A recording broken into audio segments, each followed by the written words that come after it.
Estou aqui em Palmas, hoje, quinta-feira, dia 21 de maio de 2020. Agora são 19 horas e 2 minutos. Uma boa noite a todos e a todas, mais uma vez. Sejam muito bem-vindos aqui a mais esse encontro do nosso grupo de estudos de Nietzsche. E eu vou começar perguntando se tem alguma pergunta, se alguém gostaria de fazer algum comentário ou alguma coisa que não ficou bem entendida daquilo que a gente conversou na semana passada. Professor. Pois não, pode falar, Samuel. Tudo bem? O seguinte, no aforismo 2 e no aforismo 4, Sim. O Nietzsche faz aquela faz uma argumentação linguística, né? Sim. Então, eu li em um artigo, uma vez, um vínculo sendo feito entre vontade de poder e a linguagem, como se a linguagem fosse uma manifestação, né, um sintoma da vontade de poder. O senhor podia discorrer um pouco mais sobre essa relação, sobre esse assunto? Esse certamente é um assunto que a gente vai tratar agora. Eu já vou começar a noite de hoje falando exatamente sobre isso, quando a gente vai tratar sobre isso no parágrafo 5. Foi muito boa a sua colocação, Samuel. Você, na verdade, antecipou uma coisa que eu preparei justamente para o encontro de hoje. Eu vou começar, então, com uma breve revisão. Na semana passada, a gente falou dos parágrafos 1 a 4. Do primeiro ao terceiro parágrafo da genealogia da moral, a gente viu como que o Nietzsche ele se apresenta o seu empreendimento teórico em contraposição àquilo que os genealogistas da moral ingleses fizeram até então. Essa argumentação ela é desenvolvida de forma geral dos parágrafos de 1 a 3, onde ele vai falar que os genealogistas ingleses eles fazem uma genealogia azul, a genealogia que o próprio Nietzsche quer fazer é uma genealogia cinza, e que essa genealogia azul teria por característica justamente a ausência do questionamento sobre o valor dos valores, que é aquilo que a gente já tinha visto no prólogo. Ele menciona também, no parágrafo 2, uma certa falta de espírito histórico, né, e dos genealogistas ingleses, faz uma breve explanação sobre a tese que remete à origem do conceito bom, a noção de utilidade, e que se baseia na aprovação da comunidade, portanto no rebanho. Ele afirma que é uma reflexão filosófica que parte de baixo para cima, e ele se contrapõe a isso apresentando a tese oposta, dizendo que a imposição desses valores é algo que acontece de cima para baixo. De cima para baixo é do ponto de vista das classes sociais, né, das classes dominantes. Eu expliquei como que esse comentário dele não é simplesmente um comentário snob, mas que há uma fundamentação histórica para a gente pensar as coisas dessa maneira. E no parágrafo 3, ele faz um comentário diretamente sobre o Herbert Spencer. Eu fiz uma breve apresentação aqui, onde Nietzsche, embora faça uma crítica ao Herbert Spencer, ele coloca o Spencer numa condição um pouco melhor ainda do que os outros utilitaristas. Bom, e por fim, no parágrafo 4, o Nietzsche ele vai desenvolver uma hipótese alternativa sobre qual seria a origem do conceito moral bom. E ele toca no assunto justamente que o Samuel mencionou na pergunta dele, que é sobre esse aspecto linguístico, né? Como que a maneira como determinadas palavras foram estruturadas, essas palavras correspondem a uma determinada vontade de poder. Uma vontade de poder que quer impor significados, verdades e valores. Bom, o parágrafo 5, ele continua nesta reflexão etimológica. É justamente por isso que eu não respondi a pergunta do Samuel, porque eu vou falar disso precisamente agora, né? O Nietzsche ele vai propor uma espécie de uma reflexão etimológica para reforçar a ideia que ele já tinha começado a desenvolver no parágrafo 4, de que o sentido do conceito moral bom ele estaria originalmente na nobreza, as aristocracias guerreiras, né?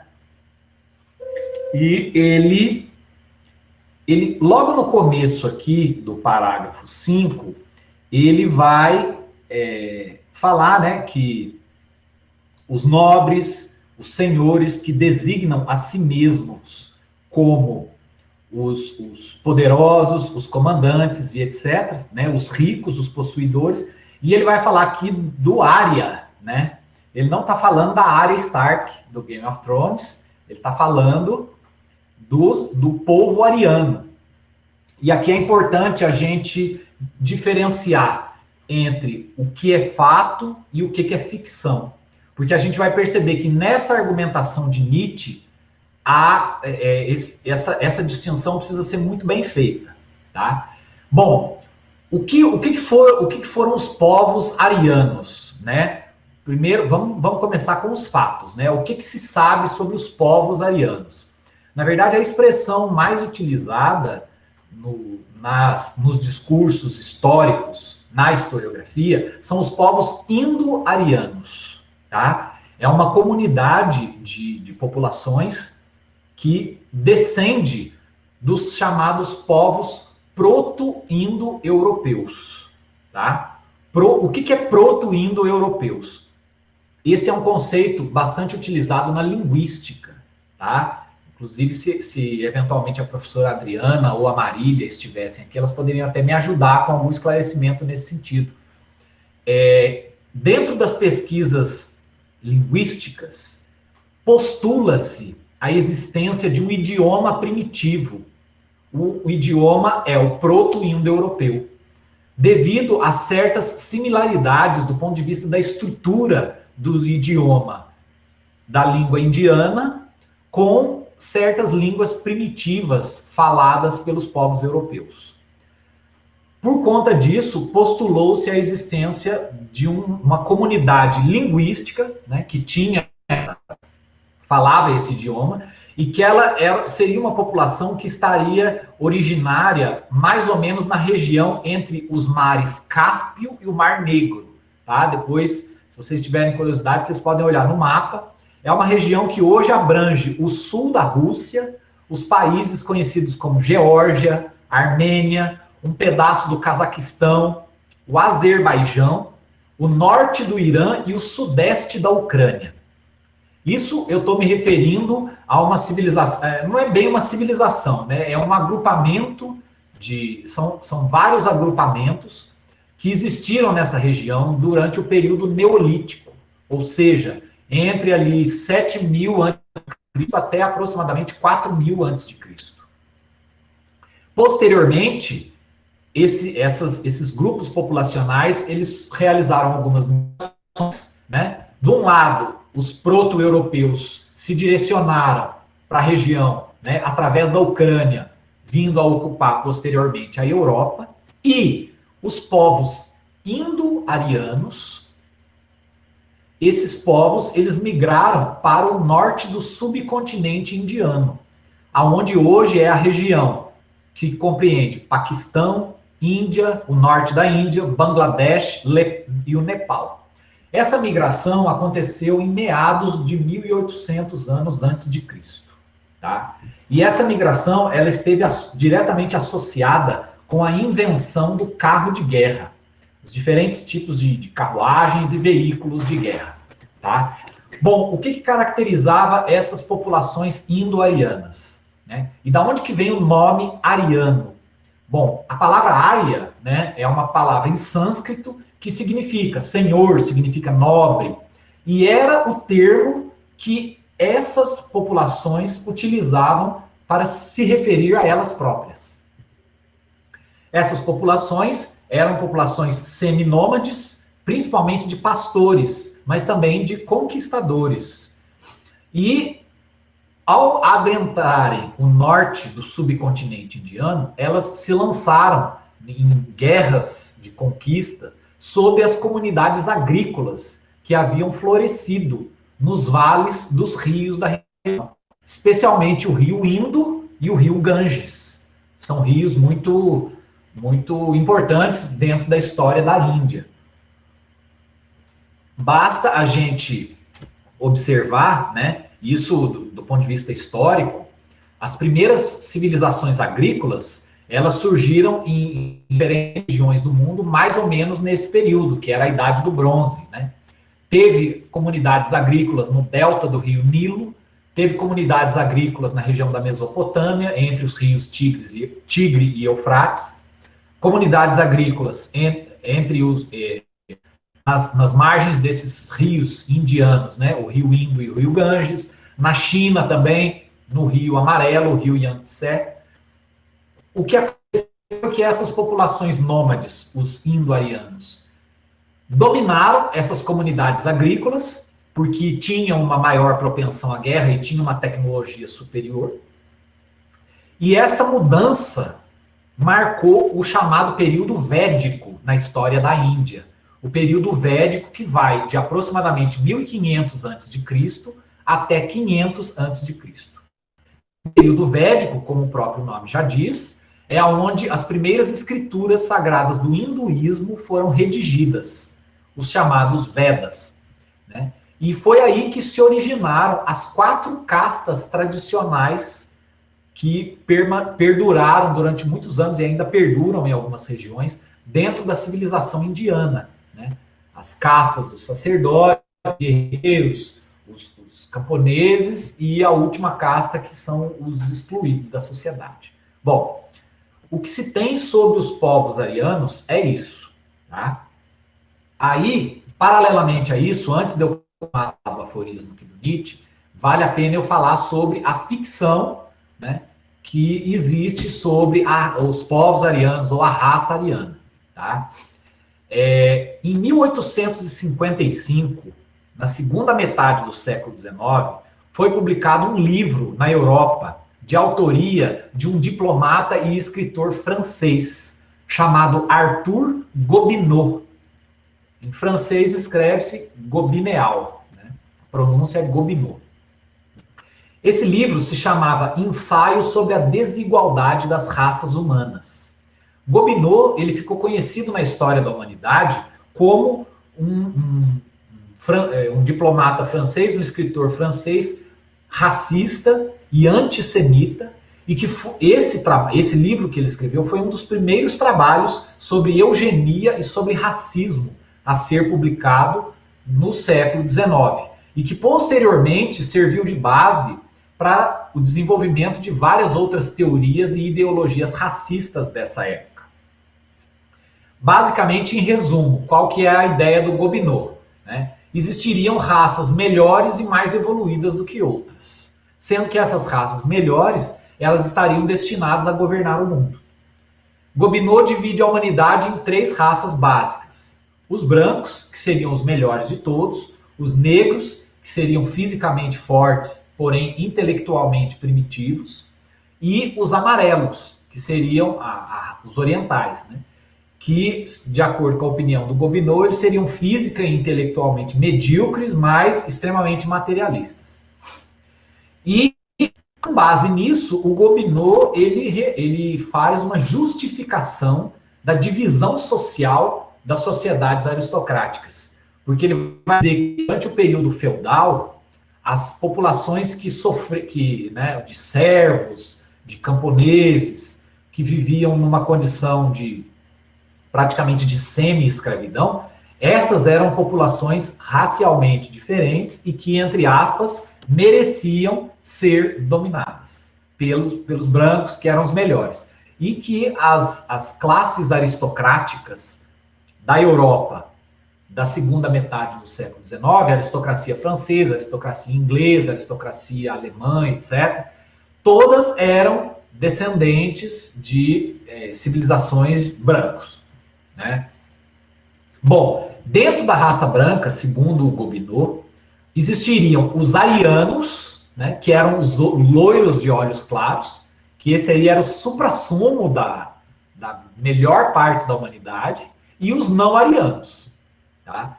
No entendimento do Gobineau, aquelas populações, os indo-arianos, que migraram para o norte da Índia e foram os responsáveis por esse impacto civilizatório da chegada do carro de guerra, da conquista dessas comunidades agrícolas, e que depois, por conta dessa conquista, surgiram uma série de cidades, foram criadas uma série de cidades-estado na região da Índia, e que deram o pontapé, deram assim um salto na história do desenvolvimento da civilização indiana.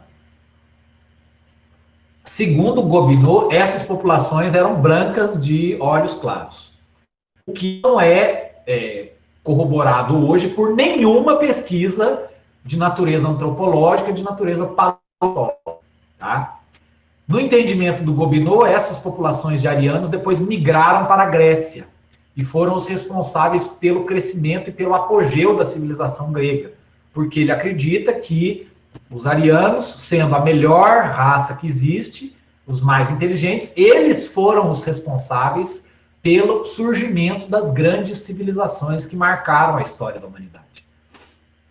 Todo o esplendor da Grécia Antiga se deu devido à migração dos arianos, e depois disso, né, essas raças migraram para a região da Alemanha. Tá? Bom, a partir disso, ele vai dizer que os povos germânicos da Europa, na segunda metade do século XIX, seriam os descendentes dos antigos arianos, e, portanto, seriam a melhor raça do mundo. Né? E que, como ele era francês, né, ele vai dizer que a aristocracia francesa, os nobres da França, eles eram descendentes também desses povos germânicos. Eu não preciso nem falar que, do ponto de vista político, o Gobineau, ele era um ultraconservador, um reacionário. Inclusive, ele se posicionou radicalmente contra a Revolução Francesa e achava que realmente os povos, as raças inferiores, não tinham que dominar, né? Tinham que ser dominadas. Bom, as ideias de Gobineau fizeram um enorme sucesso na época, se tornaram muito populares na segunda metade do século XIX. Por quê? Porque essas ideias caíram como uma luva para justificar a exploração, os massacres, a escravização, a humilhação, a matança que as populações europeias realizaram sobre as populações das Américas, principalmente a América Latina, África e Ásia. Né? Nós estamos falando, na segunda metade do século XIX, nós estamos falando do auge do período do chamado colonialismo, né? Onde havia ali a formação dos grandes impérios, que se caracterizavam pela submissão dessas populações. Paralelamente a isso, o Gobineau também era um antissemita, né? Como se não bastasse ser racista, ele também era antissemita, e isso também foi mais um fator que fez com que as suas ideias se tornassem extremamente populares na Europa dessa época, devido ao crescimento do antissemitismo na Europa. Tá? O antissemitismo na Europa, bom, vamos falar aqui especialmente do contexto da Alemanha. Né? O que acontece? Todos os períodos de unificação, vamos nos lembrar que a Alemanha só se tornou um país em 1871, depois da Guerra Franco-Prussiana. Todos os processos de unificação ou os processos de independência dos países, eles são caracterizados por uma onda nacionalista muito intensa. No caso específico da unificação alemã, aonde é que recaiu todo esse ufanismo, todo esse nacionalismo exacerbado? Na exaltação da raça alemã como sendo a raça suprema, a raça mais importante e tudo mais, né? Todo esse racismo, ele esteve amparado, ele esteve diretamente associado a um florescimento e a um fortalecimento dos discursos antissemitas, tá? O Império Alemão que surgiu no finalzinho do século XIX foi um império profundamente antissemita. Posteriormente, isso serviu, todo esse racismo, toda essa exaltação da raça alemã e esse ímpeto conquistador foi o combustível que alimentou a Primeira Guerra Mundial e, posteriormente, de uma maneira ainda mais radicalizada, né, com a barbárie atingindo um nível nunca antes imaginado pela humanidade, também na Segunda Guerra Mundial. Tá? Um outro fator importante é que esses escritos do Gobineau, eles serviram de inspiração para a escrita de uma obra, de um livro que ficou na história do antissemitismo. É uma obra falsa chamada Os Protocolos Sábios de Sião. Né? Ele é uma completa farsa, né? Um livro que foi escrito para disseminar o antissemitismo. Né? Um livro que conta uma história fantasiosa sobre uma suposta teoria da conspiração, na qual os judeus queriam dominar o mundo e submeter todas as raças e etc. Um monte de bobagens, porém, é um monte de bobagens que se coadunavam justamente com o espírito da época. Com esse espírito, de um lado, de justificação das atrocidades que eram cometidas contra as populações latino-americanas, africanas e asiáticas, e de outro lado, se coadunava também com o antissemitismo que estava crescendo muito na Europa. Bom, Nietzsche, durante a sua juventude, ele conviveu com o Richard Wagner. Né? O Richard Wagner, apesar do seu talento musical absolutamente inquestionável, né, das suas óperas maravilhosas, da sua obra musical, ele era um notório antissemita. Tá? Inclusive o Nietzsche, ele se afastou do Richard Wagner, justamente um dos motivos que levou o Nietzsche a se afastar do Wagner foi o antissemitismo dele. Além disso, Nietzsche, ele lutou, embora apenas durante um ano, ele lutou na Guerra Franco-Prussiana, que foi a guerra que marcou a independência da Alemanha, né? A criação do Império Alemão, em 1871. É muito provável, portanto, que Nietzsche tenha travado contato com esse texto do Gobineau. Ele passou longos anos em contato com essas ideias. E agora, no parágrafo 5, por que eu fiz todo esse preâmbulo? Para dizer para vocês que nesse parágrafo 5 da Genealogia da Moral, tem algumas referências que o Nietzsche vai fazer a esses povos arianos, que são baseadas naquilo que se tem como fato real, mas também é perceptível um certo aspecto das ideias do Gobineau, que o Nietzsche acreditava nessa época. Né? Não que o Nietzsche fosse um racista ou um antissemita, mas a gente vai perceber isso ao longo do texto. Tá? Bom, o que o Nietzsche coloca? Né? Então, feito esse preâmbulo, vamos ler aqui o que está no parágrafo 5. Né? Ele vai dizer que o bom, né, transparece, o bom é o termo pelo qual os nobres, os conquistadores, se referiam a si próprios. E ele usa como exemplo a palavra ária. Né? Mas também segundo um traço típico do caráter. E é esse caso que nos interessa. Né? Eles, os bons, eles se denominaram os verazes, a primeira nobreza grega, cujo porta-voz é o poeta Teógenes de Megara. Né? E aí ele vai mencionar algumas palavras gregas aqui. Tá? O que Nietzsche está se referindo com relação a isso? Tá?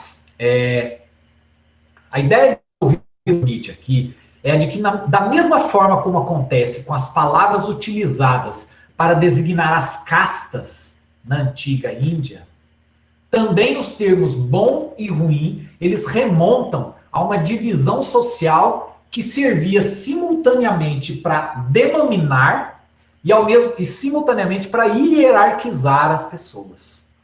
Os termos utilizados nas castas indianas, né, são 4 castas principais. Tem os brahmanes, que é os sacerdotes, tem os kshatriyas, salvo engano, que eram os guerreiros, que estavam em segundo lugar. Depois tinha a terceira e a quarta casta, que eram os camponeses e os artesãos, a terceira casta, e os párias da sociedade, ou aqueles que não pertenciam a nenhuma casta, que eram os que estavam embaixo de todos. A própria palavra brahmanes, ou a palavra kshatriyas, são palavras que carregam simultaneamente um sentido, não apenas substantivo, mas um sentido de hierarquia, tá? Isso aconteceu em outras civilizações na história da humanidade. Por exemplo, na civilização japonesa, né?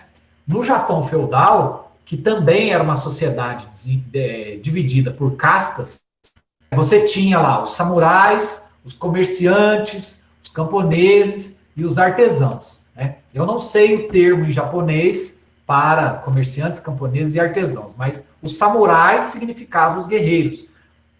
A palavra samurai, ela trazia em si, embutida no seu significado, um teor de nobreza, um teor de destaque, de superioridade sobre os outros. Nietzsche, ele está argumentando que com os termos bom e ruim acontece a mesma coisa, tá? E aí ele faz uma série de suposições aqui, né? Ele assume que, na verdade, ele não está fazendo uma reconstituição histórica aqui. Ele está fazendo algumas suposições, né? Inclusive, ele próprio coloca, né? Por exemplo, lá na frente do texto, ele vai falar o latim malus, ao qual relaciono melas, grego, né? Que significa negro, poderia caracterizar o homem comum como homem de pele escura, sobretudo como de cabelos negros, como habitante pré-ariano do território da Itália, que se distinguia claramente da raça loura, ariana, dos conquistadores tornados senhores. É nesse trecho que está a presença daquilo que eu mencionei para vocês, dessa distinção que o Gobineau inventou. É uma distinção completamente... Isso não tem nenhum valor científico, obviamente, né? É uma argumentação completamente racista, mas o Nietzsche ele vai fazer referência a essa distinção étnica como sendo equivalente a uma distinção das castas do Japão feudal ou a distinção das castas da Índia no período védico. Tá?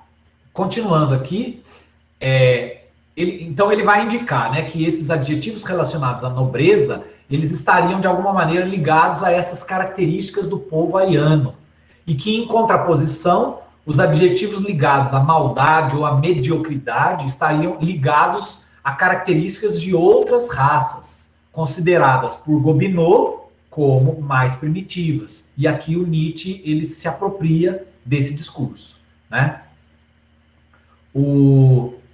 A apologia por parte de Nietzsche dessa nobreza guerreira, né, ela está relacionada com o caráter não universal da sua proposta filosófica, que eu já havia mencionado quando a gente estava conversando sobre o prólogo, né? Se a gente for colocar, né, a proposta filosófica do Nietzsche, ela está centrada na ética. Essas características, elas não estão presentes apenas na genealogia da moral, mas elas estão presentes também em outras obras de maturidade, tais como Além de Bem e Mal, Et Homo, por exemplo. O elogio das aristocracias guerreiras do passado. Aqui vem, eu imagino, né, uma pergunta que todos vocês estejam se fazendo agora, né? Será que o elogio dessas aristocracias guerreiras do passado e o caráter não universal da filosofia de Nietzsche não indicariam à primeira vista que ele se situa politicamente falando no espectro conservador da política? Tá? Bom, essa é uma questão bastante polêmica e o que eu pretendo mostrar aqui, eu vou apresentar duas possibilidades de interpretação da filosofia das ideias de Nietzsche a esse respeito, do ponto de vista da política, e vou dizer a posição interpretativa que eu estou assumindo, né, ao tratar com os textos de Nietzsche, mas é preciso reconhecer que não é a única. Tá? Bom, existe a questão da relação entre Nietzsche e o nazismo, eu acredito que já tenha ficado bastante esclarecida no encontro que nós tivemos, no primeiro encontro que nós tivemos, quando a gente falou, havia surgido essa pergunta, e eu havia mencionado que o aspecto da irmã de Nietzsche, das falsificações que a irmã de Nietzsche fez com relação à sua obra, e que ela era uma simpatizante dessas ideias racistas, né, do Gobineau, que vigoravam na segunda metade do século XIX. Ela era uma militante antissemita, tanto é que se casou com um antissemita, e ela acabou falsificando deliberadamente e também adulterando uma série de textos do Nietzsche, fazendo com que ele se aproximasse dos ideais nazistas. Tá? Com relação a essa discussão do Nietzsche nazista, portanto, eu acho que o assunto já está bastante esclarecido. De fato, não há nenhuma base para a gente apontar isso nos textos de Nietzsche. Porém, há uma vertente de pesquisadores, principalmente pesquisadores de leitura anglo-saxã, né? Pesquisadores do Canadá, dos Estados Unidos e da Inglaterra, que argumentam, né, que Nietzsche ele não seria nazista, mas que ele se situaria no espectro conservador, né? Flertando ali com a extrema-direita, do ponto de vista da política. Né? Ele seria um retrógrado defensor de um modelo de política aristocrática, em moldes maquiavélicos. 3 pesquisadores de maior destaque nesse campo seriam o Kate Ansel Pearson, que é da Inglaterra, o Don Dombowski, é um pesquisador canadense, e o Frederick Appel, que é dos Estados Unidos também. De uma maneira bastante sintética, a argumentação, né, guardadas as devidas restrições, mas a argumentação que esses teóricos defendem é o seguinte: Nietzsche teria uma proposta política bastante clara nos seus textos, na qual ele faria a defesa de uma aristocracia maquiavelista, né? Que, no que diz respeito à política, ele apoiaria abertamente o emprego da violência e a prática da escravidão por parte de uma aristocracia de homens superiores, os quais teriam a tarefa de assumir o controle das forças produtivas e civilizatórias, com o objetivo de criar as condições adequadas para o surgimento e para o cultivo de uma casta de homens elevados. Dependendo da posição teórica, essa casta de homens elevados é identificada com um elemento racial aí. E, por sua vez, seria capaz de dar novos rumos à humanidade, promovendo o desenvolvimento de uma cultura superior. Nesse caso, Nietzsche é retratado não como um nazista, mas como um ultraconservador, um filósofo elitista. Muito bem. De outro lado, né, há uma outra vertente de pensamento político que se desenvolve a partir das ideias de Nietzsche. Né? É uma vertente que aproveita-se da defesa por parte do filósofo do agonismo. Reconhece que Nietzsche pode ter feito colocações como essas colocações, que são diretamente inspiradas nas ideias de um escritor racista como Gobineau, mas que isso, em primeiro lugar, não constituiria uma defesa de uma determinada proposta política, e que, pelo contrário, né, pensando para além de Nietzsche, seria possível se apropriar de várias dessas reflexões filosóficas que ele realiza, principalmente sobre o agonismo, para pensar problemas da democracia atual. Nós temos esse livro aqui, que é o livro do Kate Ansel Pearson, Nietzsche como pensador político, uma introdução, aonde ele vai desenvolver onde ele vai fazer, na verdade, um panorama geral sobre as ideias de Nietzsche e vai colocar aquilo que ele entende como sendo a própria proposta política de Nietzsche, que é isso que eu mencionei, a proposta conservadora. E aproveitando esse assunto, né, fazendo um jabá aqui já, mas é um jabá honesto, tá? Esse livro aqui é de minha autoria, vocês podem reconhecer a capa, né? E dá para perceber que eu sou uma pessoa extremamente criativa para fazer imagens de eventos de Nietzsche e capas, Gente, eu não entendo nada de imagens, tá? Eu acho as figuras bonitinhas só e eu achei que seria interessante colocar o grupo do Nietzsche aqui. Foi publicado pela editora da UFPR.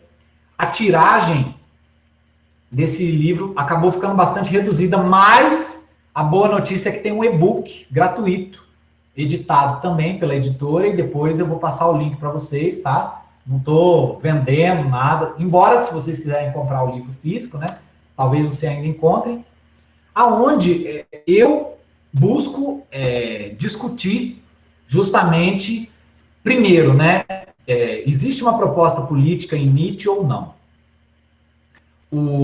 Será que dentro dos escritos de Nietzsche a gente consegue identificar elementos capazes de estruturar uma proposta política ou não?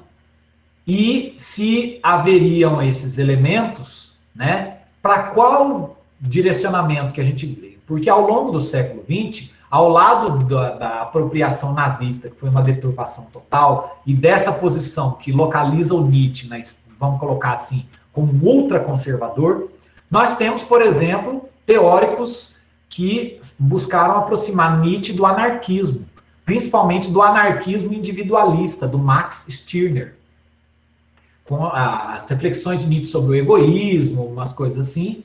E tem outros teóricos que falam que Nietzsche não tem nada a ver com política, que a reflexão de Nietzsche é completamente apolítica. Tá?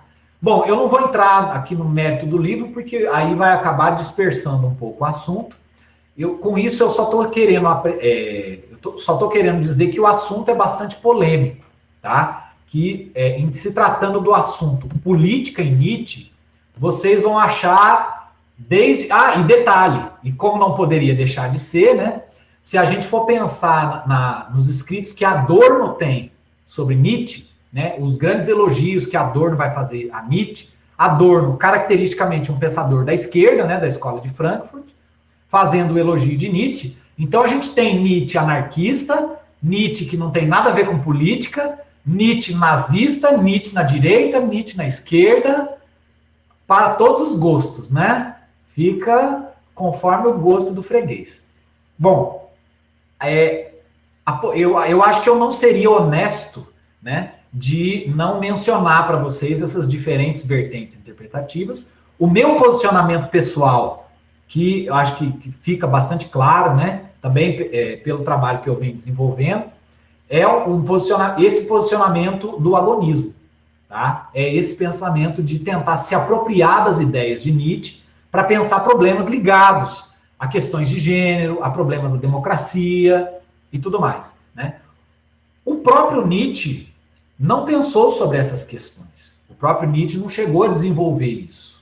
Mas eu acredito que dentro da filosofia de Nietzsche a gente encontra esses elementos teóricos, né? E a gente pode, sim, se apropriar reflexivamente desses elementos teóricos para pensar problemas da atualidade. Né? Eu não sou partidário da ideia de que você estudar Nietzsche significa você se tornar advogado de Nietzsche em tempo integral. Né? E é por isso que eu estou expondo aqui realmente essa filiação do Nietzsche a essas ideias racistas que... Alguém fez um comentário aqui, né, que, de fato, o Zé Soares, né, havia isso, na segunda metade do século XIX, isso era considerado ciência, né? Havia, entre aspas, uma espécie de uma ciência do racismo. Nietzsche, em vários momentos das suas obras, da obra dele, a gente percebe que ele abertamente assume essas ideias como se fossem verdades, né? Não me parece que isso venha a invalidar inteiramente as suas reflexões filosóficas. Por quê? Porque o objetivo de Nietzsche, ao citar essa diferença, entre aspas, racial, né, das raças superiores, mais claras, que são referidas com os termos nobres, e das raças inferiores, negras, que são referidas com o termo ruim, ou os escravos, etc., isso encontra um respaldo na história das civilizações japonesas, da história indiana e de outras histórias, de outras civilizações cujos sistemas sociais estiveram estruturados em sociedades de castas. Tá? Mas eu não tenho aqui nenhum interesse em ficar inocentando Nietzsche de todas as eventuais acusações e nem achando que ele é o cara mais perfeito do mundo e que a gente tem que defender Nietzsche ao pé da letra, tá? Tem muitos pesquisadores sobre Nietzsche que defendem Nietzsche a qualquer custo, e se alguém falar alguma coisa e gobinou, o cara já vai escrever 400 páginas para defender Nietzsche. Bom, eu não tenho essa pretensão de advogado. Eu acho que antes da gente terminar Aliás, deixa eu só terminar o parágrafo 5, e aí eu passo a palavra para a professora Caterine, porque... só para exemplificar para vocês, né, a pesquisa que a professora Caterine desenvolveu em Nietzsche, ela justamente diz respeito, é um exemplo perfeito dessa vertente, mas eu vou deixar ela falar, Bom, não era isso que eu tinha para falar aqui, do parágrafo 5, era isso. Caterine, você gostaria de falar um pouco sobre a sua pesquisa? Eu acho importante